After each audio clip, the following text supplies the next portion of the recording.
या ठिकाणी वेअर हाऊसचं त्या ठिकाणी वेअर हाऊस नसून या भागातल्या लोकांचं केअर करणार एक तर उद्योग क्षेत्रामध्ये आपण सगळ्यांनी उतरलं पाहिजे. देशाचा विकास करायचा असेल तर गावांचा विकास झाला पाहिजे. गावांचा विकास करायचा असेल तर गावागावामध्ये छोट्या मोठ्या इंडस्ट्री उभ्या राहिल्या पाहिजे. आणि आज या ठिकाणी या वेअर हाऊसच्या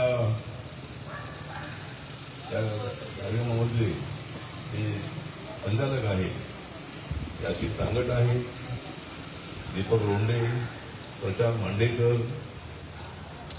या ठिकाणी या 2 एकरामध्ये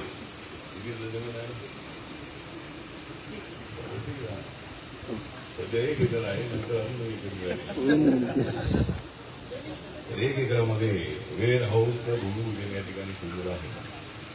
आणि या कार्यक्रमाला आमच्या संगीताचा आठवतोय या भागामध्ये राहतात आमच्या महिला आघाडीचे नेते आहे परशुराम वाडेकर आहे,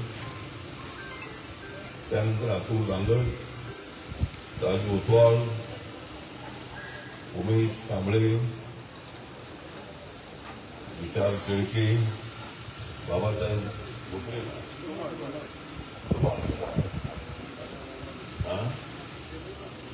राजू,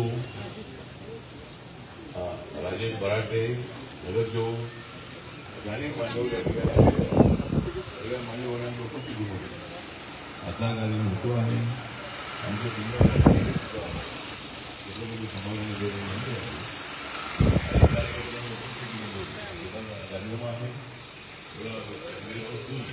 तेवढं आपण मला बोलवा. त्याच्या कार्यक्रमाला सुद्धा मी उपस्थित राहणार आहे. आणि पुण्यामध्ये तसा बिल्डरचा व्यवसाय आणि पुण्यात हवामान अत्यंत चांगलं आहे. पुण्यात हवामान जे आहे ते चांगलं आहे. फेसबुकवर येते पण आमच्या महायुतीसाठी अजूनही अत्यंत चांगलं आहे. त्यामुळं या ठिकाणी आपण सगळे उपस्थित झालेले आहात. मला आता बघायचं आहे. मला अकलूजला जायचं आहे. रणजितसिंह मोहिते पाटील त्यांच्या मुलाचं लग्न आहे. त्यासाठी मी पुण्यामध्ये आलेलो आहे. आणि मला लोणीचा फोन आला होता की अशा पद्धतीचा कार्यक्रम आहे. त्यामुळं आपल्याला प्रोत्साहित करण्यासाठी, आपल्याला पाठिंबा देण्यासाठी आणि असंच उद्योग क्षेत्रामध्ये चांगले प्रगती करा हे आपल्याला सांगण्यासाठी या ठिकाणी मी आलेलो आहे. आणि या ठिकाणी या वेअर हाऊसचं जे भूमिपूजन आहे ते झालेलं आहे असं मी या ठिकाणी जाहीर करतो. आणि आमचे राजू ओसवाल या ठिकाणी आलेले आहे. काय बोलतो आल्यावर तिकडे न्यायला पाहिजे. ठीक आहे. तर त्या ठिकाणी पुतळा मारून त्याचं भूमिपूजन होणार आहे. आपल्या सगळ्यांसाठी करण्याचे आभार. जय भीम, जय महाराष्ट्र.